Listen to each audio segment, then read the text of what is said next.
Hey y'all, I made some people feel a type of way. I swore that I would never talk about politics or religion, and yet here I am, and life has humbled me in that way so many times throughout my journey. But you know what? There's no better time to have the scary conversations than right now, because people's lives depend on it and the future of this country depends on it. I said on Threads last night that the second coming of Yeshua, or Jesus, as some of you may know, is this. It is literally our knowing that the teachings have been manipulated and misconstrued, and making sure to course correct so that the truth can be illuminated.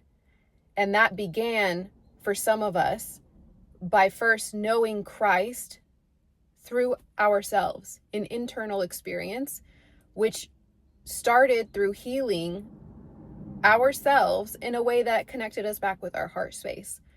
If you follow me, you've heard me say this time and time again. When it comes to our energetic system, our chakra system within the body, which of course spans beyond the 7 main chakras that we usually talk about. I believe there's like 144 chakra points in the body. But the one I love to talk about is the heart chakra, because I truly do believe that this energetic space is the bridge between our humanity, our lower chakras, and our divinity, our higher chakras. And whether you consider yourself traditional when it comes to religion, spirituality, whatever, I think we all just take a different path in learning how to get to the same place. I am someone who was raised Catholic, and it didn't resonate with me. I felt a strong urge to experience God in my own way, which quite frankly happened after I completely denounced just, what do you mean? God doesn't exist. I know it happened. But throughout that journey, I just came back around to know God in an even deeper and more intimate way. But because it was an unconventional path that did not follow traditional indoctrination or dogmatic religion, it's been viewed in some not so nice ways. And everyone is allowed to have their own perception and opinion, but your opinion does not equate to truth for me. And the reason that I now feel confident enough to even talk about these things, despite the fact that I know people will misconstrue the meaning behind my words, is because I know who I am as a person. I know my heart. I've gone deep up in there, and I had to see so much of the parts of myself that I didn't care for in order to help heal everything that has disconnected me from my heart. That is the shadow work, and that is the work that I tend to do with a lot of people. When I think about the second coming of Christ, I don't think about this angelic being falling from the sky and saving humanity. I think of the innate and telepathic teachings that awaken inside of us so that we may know Christ consciousness, so that we may awaken to the truth of what is. That is an individual path. Whether you choose to do so through church, through community, that's a beautiful thing. I would never denounce community in that way. In fact, I think community is very important. However, over time, I think that pure energy has been compromised. And I worry that sometimes people don't question that enough. If reading the Bible is how you feel closer to God, I would never want to take that away from you. But if reading those words is all you do to know God, then I think you're missing a fundamental piece of that relationship. To me, that is like reading the autobiography or a collection of stories about a figure and then claiming you know them. When you have zero direct contact, you need your own relationship. What have you learned about God that wasn't taught? What have you learned about God that wasn't through a book or a story, through someone else's experience? That was the path I was led down. I was told very distinctly that my connection is through feeling, and I needed to trust that. And in order to trust that, I needed to reconnect with my body. And in order to reconnect with my body, because I was so dissociated, I needed to heal the trauma that kept me disconnected from my body. There are so many layers to this experience. So I don't blame anyone who feels like, I don't want to do that, because it's not easy. However, if your only connection to the teachings of Christ is words that you read written by someone else, There is so much that you're not tapping into. You can gain the insight, you can gain the wisdom, but are you applying the knowledge? If you claim to be Christian, but then you move in the world where you see others as less than you discriminate, you spew hatred, and you try to use God as your defense to being that way, I'm sorry, but there is a fundamental problem here. There is a disconnect. And unfortunately, something that we are seeing very clearly now is that while we have been taught to watch out for the devil, for Judas, for Lucifer, have we considered that that energy has been transpired into man? It is man who manipulates, 888 on the license plate. It is man who contorts the truth, and it is man who is fueled by ego and thirsty for power. And again, I say that with the understanding that power is not inherently bad. In order to cause any fundamental change that can actually benefit everybody, you need a level of power.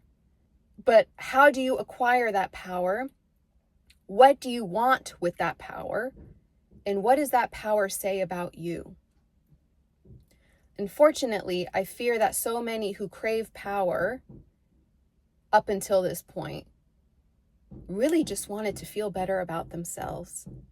They liked knowing that they had something over others, that they were special, that they were above others in some way.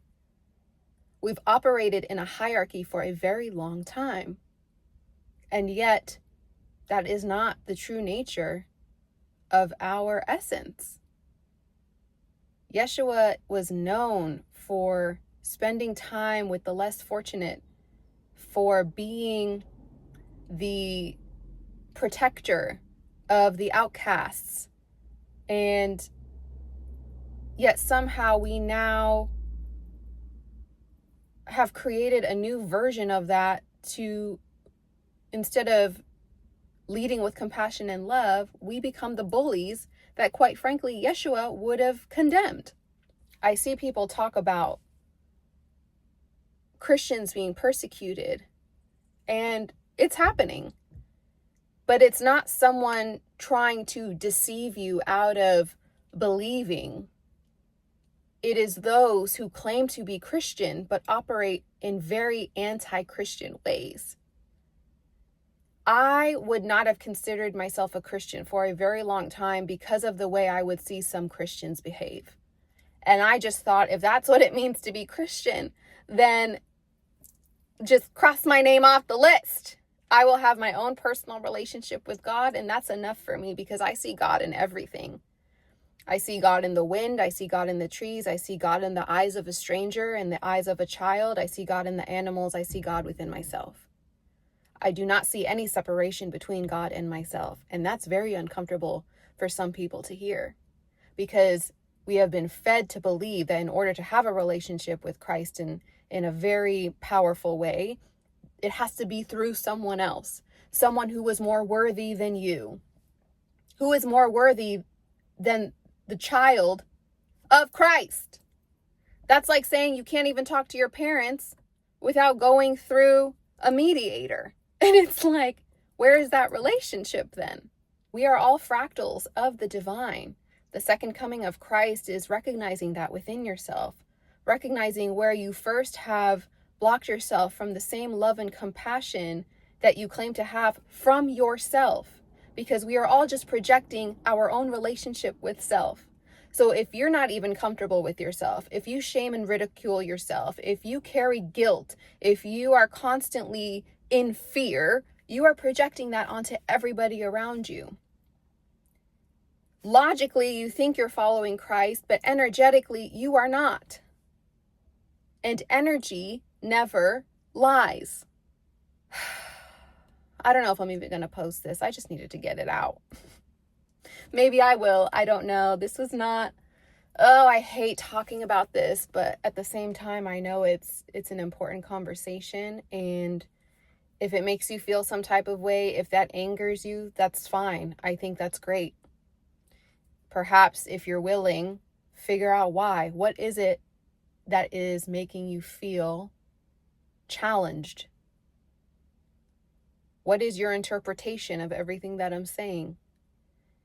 Because to be clear, what I'm saying is, if you call yourself a follower of Christ, and I really don't care how you got there, then there is the assumption that you are now moving in the world full of grace, compassion, and love for all living things.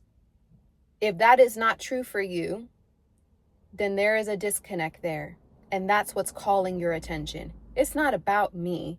It's about the parts of yourself in your shadow that you continually repress because you want to be seen a certain way, even though you do not operate that way. So, these are very interesting times that we are experiencing. And as a reminder, I would like to share once again that harmony, should that actually be our goal, is not everyone doing the same thing at the same time. Harmony is actually many different types of energy working together in a very beautiful way. But unless we are willing and able to demolish the hierarchy that we have cultivated over time and instead promote a circular sense of community, it will be very hard for us to practice that. And the hierarchy only feeds into the egoic narratives of the people who feel like the only way they are important is to be above someone else. That's just not true. If this time has inspired you to reconnect with God in any type of way, I think that's a win. And again, I'm not saying that in a very traditional religious way, although if that's how you feel, great. I think anytime you connect yourself with a higher power that reminds you that you are not doing this alone, that you are actually connected to everything, and that you are divine in your own right, that's something worth pursuing. So, that's all. I wish you love and blessings.